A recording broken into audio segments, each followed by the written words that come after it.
Isang espesyal na palabas na isinahimpapawid sa isang pangunahing himpilan ng telebisyon sa Britanya ang kasalukuyang malawakang pinag-uusapan. Ang nilalaman ng programa ay isang malalim na pagtalakay tungkol sa Pilipinas, kung saan ang ilang mga gawin na itinuturing na karaniwan lamang para sa mga Pilipino ay lumikha ng malaking paghanga at papuri mula sa iba't ibang bansa. Gayunpaman, sa gitna ng pagbubuni, isang manonood na Vietnamese ang nagpahayag ng matinding pagtutol, sinasabing ang mga Pilipino ay walang sariling pag-iisip, tulad ng isang malaking kawan ng isda na sunod-sunuran lamang. Ngunit matapos mapanood ang mga sumunod na video at marinig ang mga saloobin ng iba, ang lalaking Vietnamese na ito ay napatahimik. Ano nga ba ang tunay na naganap sa araw na iyon? Samahan ninyo kami hanggang sa dulo. Ang British Broadcasting Corporation, o BT, ang pampublikong serbisyo ng pagsasahimpapawid ng United Kingdom, na itinatag noong 1922, ay kilala bilang isang iginagalang na himpilan ng telebisyon na malaya mula sa impluwensya ng gobyerno. Alinsunod sa mga prinsipyo ng walang kinikilingan at pagiging patas, nag-broadcast ito ng isang espesyal na programa tungkol sa Pilipinas. Ito ay isang masiglang palabas na pinangunahan ng isang host, kung saan ang mga manonood sa studio ay nagkaroon ng pagkakataong magbahagi ng kanilang mga opinyon at damdamin matapos manood ng mga video. Sa simula ng programa, ipinakita ang mga nakamamanghang tanawin ng Pilipinas sa iba't ibang panahon. Mula sa makulay at masayang selebrasyon ng Sinulog Festival sa Cebu, hanggang sa solemn at maliwanag na gabi ng Pasko na nagpapaliwanag sa buong kapuluan. Ipinakita rin ang ginintuang dagat ng mga ulap sa tuktok ng Mount Pulag sa Cordillera tuwing malamig na umaga, at ang mga puting buhangin at malinaw na tubig ng Palawan. Ang mga manonood ay napahanga sa mga larawan, ngunit nang lumipat ang eksena sa sentro ng Maynila, marami ang nagsimulang magbulungan. Ito ba ang pang-araw-araw na buhay ng mga Pilipino? Paanong nangyayari ito? Ang ipinapakita ay ang abalang interseksyon ng Ayala Avenue sa Makati, na puno ng libu-libong tao. Ngunit ang kahanga-hanga, ang bawat isa ay naglalakad sa kani-kanilang direksyon ng may kaayusan at hindi nagkakabanggaan. Isang manonood ang napabulalas, mukhang napakadaling magkaroon ng aksidente dyan. Pero ni isa ay walang nagkabungguan. Mayroon ba silang espesyal na pagsasanay, sabay ng marahang pagtawa? Humarap ang host sa mga namamangha at nalilitong manonood at sinabing, ito po ang karaniwang araw sa Pilipinas. Ngunit huwag muna kayong masyadong humanga, dahil hindi lamang mga tao ang may kakayahang gumalaw ng maayos sa masisikip na espasyo. At ipinalabas niya ang sumunod na video. Ang sumunod na eksena ay nagpatahimik sa mga manonood. Sa pagkakataong ito, isang ambulansya ang mabilis na tumatakbo sa gitna ng matinding trapiko sa EDSA, isa sa pinakaabalang kalsada sa Maynila. Ang ambulansya ay malayang nakakalusot sa mga espasyo sa pagitan ng mga sasakyan na parabang isang himala. Ang pinakanagpagulat sa mga manonood ay ang reaksyon ng mga sasakyan sa paligid. Hindi lamang sila sabay-sabay na nagbigay daan upang makarating agad ang ambulansya sa destinasyon nito, kundi ang kanilang mga galaw ay tila may perpektong koordinasyon. Ang ilan ay bahagyang umuusad pasulong. Ang iba ay tumatabi sa gilid ng kalsada, na para bang lahat sila ay nag-uusap sa pamamagitan ng isip. Isang manonood ang nagkomento, siguro sa pagsusulit para sa lisensya, kailangan nilang magsanay ng ganito para makapasa. Ngunit itinanggi ito ng host. Hindi po ganyan, sabi niya. Nagpatuloy ang host, kapag narinig ng isang Pilipino ang sirena ng ambulansya, agad silang tumutugon at nagbibigay daan. Nagkakaunawaan sila ng hindi gumagamit ng salita upang buksan ang daan. Ang kanilang mga galaw ay walang kalituhan. Na para bang bawat isa ay may dalang radyo. Ngunit ito ay bunga ng kanilang likas na pagiging matulungin at diwa ng pakikipagkapwa-tao. Dito sa studio, mayroon tayong mga tao mula sa iba't ibang bansa. Sa inyong bansa, kung may dumarating na ambulansya, ano ang inyong ginagawa? Sa maraming bansa, bihirang makita ang ganitong pagkakaisa sa pagbibigay daan. Sa katunayan, madalas pa ngang may mga sasakyang sumasabay sa likod ng ambulansya para makalusot sa trapiko. Habang ang karamihan sa mga manonood ay humahanga sa mga Pilipino, isang manonood na Vietnamese ang nagsalita na may halong inis.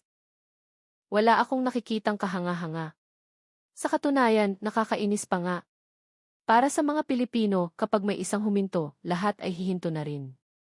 Ganyan ang bansang iyan. Wala silang sariling pag-iisip. Palaging nagbabasa ng kilos ng iba. Nakakasakal manirahan sa isang bansang walang kalayaan na tulad niyan. Kahit bayaran pa ako, hindi ako titira dyan. Ang kanyang mga salitang puno ng emosyon ay biglang nagpabago sa masayang kapaligiran. Sa gitna ng katahimikan, ang host ang bumasag nito. Humarap siya sa manonood na Vietnamese at nagtanong, talaga po bang ganoon? Kung gayon, isantabi muna natin ang pag-ugali ng mga Pilipino. Sa inyong bansa, paano po? Ang resulta ba ng malayang pagkilos ng bawat isa ay nagdudulot ng maayos na pagbibigay daan sa ambulansya? Sumagot ng pabalang ang lalaki, syempre. Hindi kami tulad ng mga Pilipino. Pinaninindigan namin ang aming sariling mga paniniwala na tama. At kaya namin kumilos ng may konsiderasyon sa iba. Ang pagbibigay daan sa ambulansya ay pangkaraniwan lamang. Dahil sa kanyang matigas na paninindigan, hindi na nagtanong pa ang host. At dahil hindi naman ito ang pangunahing paksa ng programa, hindi na kinailangan pang palawigin ang usapan. Ngunit hindi pa doon natapos ang lahat. Isang manonood ang dahan-dahang nagtaas ng kamay at nagsalita. Maaari po ba akong magbahagi ng personal na opinyon? Gusto ko sanang ikwento ang sarili kong karanasan. At sinimulan niyang magkwento. Ikinuwento niya ang kanyang paglalakbay sa Pilipinas kasama ang kanyang pamilya. Habang masaya silang naglalakbay at nararamdaman ang mainit na pagtanggap ng mga Pilipino, biglang inatake ng seizure ang kanyang anak.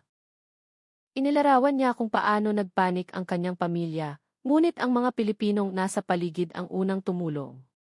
Maraming Pilipino ang nagtulungan, may naghanda ng GE, may tumawag ng ambulansya, hanggang sa ligtas na naidala ang kanyang anak sa ospital. Habang nagkukwento, nangingilid ang kanyang mga luha.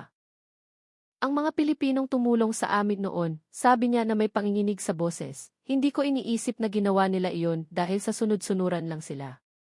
Sa kabaligtaran, bawat isa sa kanila ay nag-isip ng pinakamabuting paraan para makatulong at nagkaisa sila para tulungan kaming mga estranghero na para bang matagal na silang isang team. Nagpatuloy siya, salamat sa kanila, naging stable ang kondisyon ng anak ko at nakabalik kami sa hotel. Sa mga sumunod na araw ng aming biyahe, nakakita ako ng mga ambulansya sa kalsada at katulad ng nasa video, ang mga sasakyan sa paligid ay nagbibigay daan. Nakita ito ng anak ko at sinabi. Kaya siguro ako nakaligtas ay dahil nasa Pilipinas tayo. At ganoon din ang iniisip ko. Habang ang karamihan ay taimtim na nakikinig, ang lalaking Vietnamese ay patuloy na nagpapakita ng pagkainis at nagbubulungan. Kaya't ang manonood na katatapos lang magkwento ay humarap sa kanya. Sa katunayan, nagtrabaho rin ako sa Vietnam, sabi niya. Ikinuwento niya na habang nasa Vietnam, maraming beses siyang nakakita ng ambulansya sa kalsada, ngunit ni minsan ay wala siyang nakitang nagbigay daan. Sa halip, karamihan sa mga sasakyan ay nagmamadali patungo sa kanilang destinasyon. Kahit sa mga intersection, walang humihinto at dire-diretso lang sila, na muntik nang magdulot ng aksidente ng ilang beses. Matapos ikwento ang mga iyon, nagtapos siya sa pagsasabing, sa tingin ko, ang katatagan sa hindi pagbabago ng sariling isip ay isang magandang katangian, at marahil iyon ang dahilan ng mabilis na pag-unlad ng inyong ekonomiya. Ngunit sa tingin ko, may kakulangan ito sa pag-aalala sa kapwa. Hindi ko sinasabing lahat ng Vietnamese ay ganoon, ngunit base sa aking karanasan sa pagtatrabaho doon ng ilang taon, hindi ko maiwasang isipin na marahil ito ay isang katangian ng inyong bansa. Ngayon, may mga tao mula sa iba't ibang lahi dito. Hindi ba't ganoon din ang iniisip ninyo kapag tinitingnan ang mga turista sa inyong bansa? Ang ibang manonood ay tumango bilang pagsang-ayon sa kanyang mga matitinding salita. Samantala, ang manonood na Vietnamese ay namula sa galit ngunit nanatiling tahimik, walang isinagot. Marahil ay mayroon siyang naramdamang kirot sa kanyang kalooban o may napagtanto. Pinanood ng host ang palitan ng salita ng mga manonood bago magsalita. Ang susunod ay kwento ng isang turista na nakaranas ng isang pambihirang karanasan sa Pilipinas. At ipinalabas ang isang video reenactment. Sinabi ng host, ito ay isang karanasang marahil ay hindi ninyo matatagpuan sa ibang bansa na nagbigay ng pananabik sa mga manonood. Ang nagkwento ay isang mag-asawang Griego na unang beses bumisita sa Pilipinas para sa kanilang honeymoon. Habang masaya silang naglalakbay, habang ang babae ay namimili sa isang malaking mall sa Maynila, natuklasan niya ang isang nakakagulat na katotohanan. Ang kanyang smartphone na nakalagay sa likod ng kanyang bulsa ay nawawala. Agad niyang inisip na siya ay nadukutan. Karaniwan, isinasabit niya ang kanyang telepono sa isang neck strap, ngunit nasira ito habang nasa biyahe. Kaya't napilitan siyang ilagay ito sa kanyang bulsa. Maaaring ito ay isang kapabayaan, lalo na sa isang dayuhang bansa, ngunit narinig niya na ligtas ang Pilipinas kaya't naging kampante siya. Sila ng kanyang asawa ay labis na nataranta at mabilis na binalikan ang mga tindahang kanilang pinasukan, ngunit hindi nila ito mahanap. Ang kanyang smartphone ay ang pinakabagong modelo at nagkakahalaga ng higit sa 50,000 piso. Ikinuwento niya ang kanyang naramdaman noon, naramdaman kong kaawa-awa ang aking sarili dahil nadukutan ako. Kahit pa nahulog ko ito, isang bagay na ganoon kamahal ay tiyak na hindi na maibabalik. Ang kanilang honeymoon na dapat sana'y maganda ay naging isang masamang alaala. Habang siya ay nawawala ng pag-asa, isang Pilipinang babae na nasa mga 50 taong gulang ang lumapit sa kanila. Nang ikwento nila ang nangyari, tinulungan sila ng babae sa paghahanap, ngunit hindi pa rin ito nakita. Tinanong ng babae ang Griega, natingnan niyo na po ba sa banyo? Doon naalala ng babaeng Griego na ginamit niya ang kanyang telepono sa banyo at maaaring naiwan niya ito doon. Mabilis siyang tumakbo papunta sa banyo, ngunit natagpuan niyang napakahaba ng pila. Habang siya ay balisa, ang Pilipinang tumutulong sa kanila ay naglakad papunta sa unahan ng pila at may sinabi, "Sabayo ko." Ginawa niya ito ng paulit-ulit hanggang sa marating ang pwesto ng babaeng Griego at kinawayan siya. Doon niya naintindihan na ipinapaliwanag ng Pilipina ang sitwasyon at humihingi ng pahintulot na paunahin siya. Ang mga Pilipinong nakapila ay ngumiti at nagbigay daan. Napakabait talaga nila, kwento niya. Ngunit sa kasamaang palad, hindi rin natagpuan ang smartphone sa banyo. Ang babaeng Griego ay labis na nadismaya, ngunit sinubukan niyang tanggapin na kahit papaano ay naranasan niya ang kabaitan ng mga Pilipino. Siyempre, malungkot na hindi na ibalik ang kanyang gamit, ngunit inisip niyang kasalanan niya ito dahil sa kanyang kapabayaan. Ngunit ang Pilipinang tumutulong ay hindi sumuko. "Pumunta po tayo sa customer service counter," sabi niya. "Kung iiwan ninyo ang inyong contact information, baka may tumawag kung may makakita." At dinala niya ang mag-asawa sa counter. Naglakad sila ng walang anumang inaasahan, ngunit doon ay naghihintay ang isang nakakagulat na pagtatapos. Lumalabas na may isang Pilipinong nakapulot ng smartphone sa banyo at isinauli ito. Napatunayan niyang sa kanya iyon sa pamamagitan ng password at ng kopya ng kanyang pasaporte na nakatago sa case ng telepono. Matapos pumirma, ligtas niyang nakuha ang kanyang telepono. Lubos na nagulat ang babaeng Griego dahil ang perang inilagay niya para sa emergency ay naroon pa rin, kumpleto. "Narinig ko na sa Pilipinas, kahit mawala ang iyong wallet, malaki ang pagkakataong maibalik ito ng buo. Hindi raw ito kakaiba. Napakagandang lugar talaga," sabi niya sa isang panayam. Pagkatapos noon, ang Pilipinang tumulong ay nagsabing, "Masaya ako para sa inyo," at akmang aalis na. Hinabol siya ng mag-asawang Griego. Tila mayroon siyang ibang pupuntahan dahil mabilis siyang naglalakad. Ibig sabihin, isinakripisyo niya ang kanyang sariling oras para tulungan sila. Sumigaw ang babaeng Griego, "Bakit ninyo ako tinulungan kahit hindi tayo magkakilala? Wala naman kayong mapapala rito. At aalis na lang kayo nang hindi ko man lang kayo napapasalamatan?" Humarap ang Pilipina na may ngiti sa labi at sumagot, "Ang pagtulong sa nangangailangan ay karaniwan lamang, hindi po ba? Hindi kailangan ng dahilan para tumulong sa kapwa. Sana maging maganda ang inyong paglalakbay." Pagkasabi nito, marahan siyang umalis. Ang kwentong ito ay nagdulot ng masigabong palakpakan mula sa mga manonood sa studio na tumayo pa upang ipakita ang kanilang paghanga sa diwa ng mga Pilipino. Ngunit ang manonood na Vietnamese ay muling nagpakita ng pagkainis. Nagtaas siya ng kamay at nagsalita nang hindi na hinintay ang pahintulot ng host. Sa Pilipinas, may kasabihan sila na ang paggawa ng mabuti ay may mabuting ibabalik. Ibig sabihin, ang paggawa para sa iba ay babalik din sa iyo bilang kabutihan. Narinig ko na itinuturo ito sa kanila sa paaralan at ng kanilang mga magulang mula pagkabata. Naaalala ko nang marinig ko iyan. Naunawaan ko agad na ginagawa ng mga Pilipino ang lahat ng iniisip ang sarili nilang kapakanan. Ang video reenactment na ito ay maganda ang pagkakagawa, ngunit dahil sa kasabihang iyan, malalaman mong gumagawa sila ng mabuti dahil iniisip nilang may pakinabang ito sa kanila. Ang mga salita ng lalaking Vietnamese ay muling nagpatahimik sa studio. Marahil ay dahil sa hindi niya gusto ang Pilipinas, ngunit walang manonood na makasagot sa kanyang kaalaman. Ngunit nagsalita ang host matapos sabihin. Maraming teorya po tungkol dyan. Ang kasabihang gumawa ng mabuti at may mabuting ibabalik ay madalas na nabibigyan ng maling interpretasyon. Ngunit ang pagkakaalam ninyo rito ay nagpapakitang interesado talaga kayo sa Pilipinas. Ang kasabihang ito ay may ugat sa mga aral ng Kristyanismo, na siyang puso ng kulturang Pilipino. Nagpatuloy ang host sa pagpapaliwanag. Ang prinsipyong ito ay hindi nangangahulugan ng paggawa ng mabuti para sa materyal na kapalit, kundi sa paglikha ng mabuting karma o gawa na nagdudulot ng kaligayahan sa kalooban at kapayapaan ng sarili. Ang pagpapakita ng kabaitan sa kapwa ay paggawa para sa kaligayahan ng ating sariling puso. Kaya't ang mga mabuting bagay na ginagawa natin para sa iba ay maaaring makalimutan natin. Ngunit ang mga mabuting bagay na ginawa ng iba para sa atin, hindi natin dapat kalimutan ang utang na loob na iyon. Nang malaman ko ito, naramdaman ko ang pagmamalaki sa dangal at kabutihang loob ng mga Pilipino. Ano po ang inyong palagay? Ang tanong ng host ay sinagot ng malakas na palakpakan at sigawan mula sa mga manonood. Ang lalaking Vietnamese ay namula at yumuko, tila wala nang masasabi pa. Nakita ito ng host at tumango ng may kasiyahan. Ang susunod ay tungkol sa pag-ugali ng mga Pilipino sa mga pampublikong lugar. Ang ipinakitang larawan ay sa isang istasyon ng EE sa Maynila. Mula sa pagpasok sa gate hanggang sa paghihintay sa tren, kahit nasiksikan tulad sa intersection ng Makati, lahat ay nakapila ng maayos.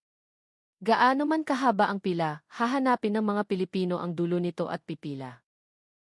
Walang sumisingit o gumagawa ng gulo. Lahat ay sumusunod sa pila at sinisikap na hindi makaharang sa daan. Nang makita ito, muling nagsalita ang lalaking Vietnamese. Ayan, kita nyo. Sunod-sunuran lang sila sa iba nang hindi ginagamit ang kanilang isip. Parang kawan ng mga tupa. Ito ang dahilan kung bakit hindi umuunlad ang Pilipinas, pabalik lang sila. Dahil takot silang mapintasan, hindi sila makapag-isip para sa kanilang sarili. Sa huli, susunod na lang sila sa iba dahil hindi na kailangang mag-isip at may pakinabang pa sila dito. Talagang iniisip lang nila ang sariling kapakanan. Binalaan ng host ang lalaking sumingit, pakiusap, tapusin muna nating panoorin bago kayo magpasya, at itinuro ang screen. Ang nagpagulat sa mga manonood ay ang nangyari pagdating ng tren. Kahit bukas na ang mga pinto, ang mga nakapila ay hindi gumalaw. Isang manonood ang nagbulong, kung naka-headphone sila at hindi nakarinig, maiintindihan ko pa. Pero lahat sila ay hindi gumagalaw. Ano nang ibig sabihin niyan? Hihintayin ba nila ang susunod na tren? Ngunit nang makababa na ang lahat ng pasahero mula sa loob, sabay-sabay na nagsimulang pumasok ang mga nakapila. Ang eksenang ito ay nagdulot ng bulungan sa ibang manonood. Hindi naman sila magkakakilala, di ba? Bakit ang galing ng kanilang koordinasyon? Sa sahig ay may mga numero at marka na nagsasabi kung saan hihinto ang pinto ng tren, ngunit walang staff na nagsasabing saan dapat tumayo o napaunahin ang mga bababa. Ang paglabas-masok ng napakaraming tao ay natapos sa loob lamang ng ilang segundo, na para bang nanonood sila ng isang magic trick. Ipinaliwanag ng host sa mga namamanghang manonood, sa Pilipinas, normal lang na dumating sa tamang oras ang mga tren. Nagkaroon na ng kaso kung saan naging malaking issue ang pag-alis ng tren ng ilang segundo lang na mas maaga. Napaka-istrikto nila sa oras. Kung mahuli ang tren, nagbibigay sila ng delay certificate. Bukod dito, sa maikling panahon ng paghinto, mayroon ding naglilinis, kaya't laging malinis ang loob ng tren. Humarap ang host sa lalaking Vietnamese at idinagdag, sabi ninyo, ginagawa ng mga Pilipino ang lahat ng iniisip ang sariling kapakanan, tama po ba? Sa kabila ng ganitong kalidad ng serbisyo, walang anumang tip na ibinibigay. Sa katunayan, nang bumisita ako sa Pilipinas, humanga ako sa serbisyo nila, kaya sinubukan kong magbigay ng tip, ngunit ni minsan ay hindi nila ito tinanggap. Umiti lang sila at sinabing, sapat na po ang inyong kabutihang loob. Ganoon pa man, masasabi niyo pa rin bang iniisip lang nila ang sariling kapakanan? Ang mga salita ng host ay nagdulot ng malakas na palakpakan. Napuno ng init ang studio. Marahil ay labis na napahiya ang lalaking Vietnamese. Tumayo siya at lumabas ng studio, hindi pinansin ang pagtawag ng host. Nagpatuloy ang programa. Sa pagkakataong ito, tungkol sa mga Pilipino noong panahon ng malaking hagupit ng Super Typhoon Haiyan, Yolanda, noong 2013.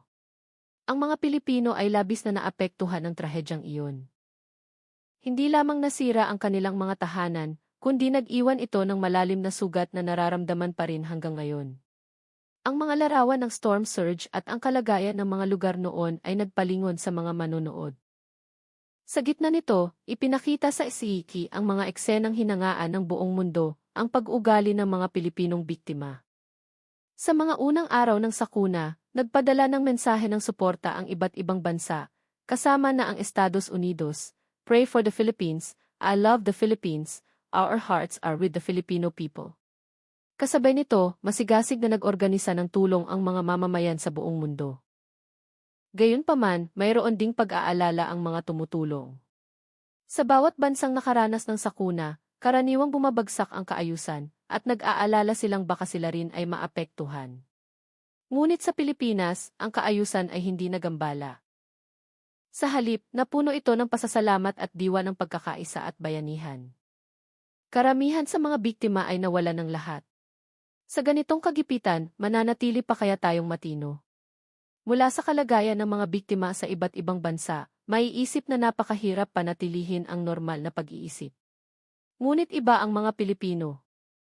Mula sa mga larawan sa video at sa mga salita ng mga dayuhang tumulong, makikita na karamihan sa mga Pilipino ay sinikap na gampanan ang kanilang mga tungkulin ng may katapatan. May isang nagsabi, sa lahat ng bansang tinulungan namin sa panahon ng sakuna, ang Japan at Pilipinas lang ang hindi nagkaroon ng gulo o panik. Hindi nila nakakalimutang magpasalamat at magpakita ng kabutihang loob. Ang hindi pagkakaroon ng looting ay kahanga-hanga. At marahil iyon ang dahilan kung bakit nakikita namin ang mga mukhang panatag sa gitna ng paghihirap. Sa pamimigay ng pagkain, nananatili silang maayos sa pila na sumasalamin sa kanilang pang-araw-araw na gawi. Walang agawan ng pagkain o paulit-ulit na pagkuha. Sa halip, umingiti sila, nagpapasalamat at pinalalakas pa ang aming loob. Kaya't kami na dapat sanang tumutulong ang siya pang nakatanggap ng lakas ng loob. May kwento tungkol kay Roberto Santos, isang manager ng isang maliit na pabrika sa Leyte, na iniligtas ang kanyang 20 manggagawang Vietnamese sa pamamagitan ng pagdala sa kanila sa mas mataas na lugar. Ang kwentong ito ay lubos na nakaantig. Dinala ni Santos ang mga manggagawa sa ligtas na lugar, ngunit pagkatapos ay bumaba siya at tinanggay ng storm surge, na naging sanhi ng kanyang pagkamatay. Ang balitang ito ay malawakang ibinalita sa Vietnam, at nakipag-ugnayan ang production team sa isa sa mga manggagawang Vietnamese noon. Ang kanyang boses ay ipinarinig sa studio. Noong una, sa social media ng Vietnam, maraming mensahe ng pagkatuwa sa sinapit ng Pilipinas. Ngunit nang lumabas ang balitang ito, agad na huminto ang mga iyon. Mabilis na dumami ang mga mensahe ng paghanga sa diwa ng sakripisyo ng mga Pilipino, sabi niya na may panginginig sa boses at luha. Naniniwala akong marami pa ring Vietnamese ang nakakaalala sa pangalan ni Roberto. Noon, hindi maganda ang tingin ng mga Vietnamese sa mga Pilipino. Ngunit naaalala ko na dahil sa balitang ito, lubos na nagbago ang aming pananaw sa Pilipinas. Ikinuwento rin ng manggagawa ang isang bagay na labis niyang ikinagulat. Isang linggo lang matapos ang Yolanda, nakita ko ang mga Pilipinong nakapila ng ilang oras para makasakay at makapasok sa trabaho. Kahit nakatatapos lang ng isang matinding trahedya, sinisikap nilang bumalik agad sa trabaho. At sa pagpunta at pag-uwi, tumatabi pa rin sila sa gilid ng hagdanan ng istasyon para makadaan ang iba. Talagang humanga ako. Hindi ito utos ng sinuman, kundi isang natural na gawin ng mga Pilipino. Nang makita ko ang tahimik at maayos na pila, hindi ko maiwasang isipin kung magagawa ba ito ng ibang lahi. Nagpatuloy siya ng may seryosong mukha. Sa totoo lang, mahigit 10 taon na ang nakalipas. Nagbago na ang relasyon ng Vietnam at Pilipinas. Yumaman na rin ang Vietnam at bumuti na ang asal ng mga tao sa malalaking lungsod. Ngunit kung tatanungin kung magagawa ba namin iyon agad kapag nagkaroon ng malaking kaguluhan, hindi pa rin ako sigurado. Kaya't itinuturo ko sa aking mga estudyante ang kahalagahan ng mga gawaing ipinakita ng mga Pilipino noon. At patuloy ko itong ituturo. Nang matapos ang video, humingi ng opinyon ang host sa mga manonood na natulala. Nagbahagi sila ng kanilang mga saloobin.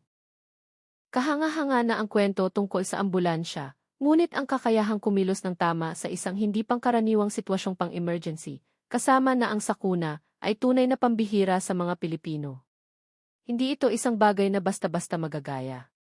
Kung ako ay isang Pilipino, ipagmamalaki ko ito. Ngunit marahil, hindi iniisip ng mga Pilipino na sila ay dakila.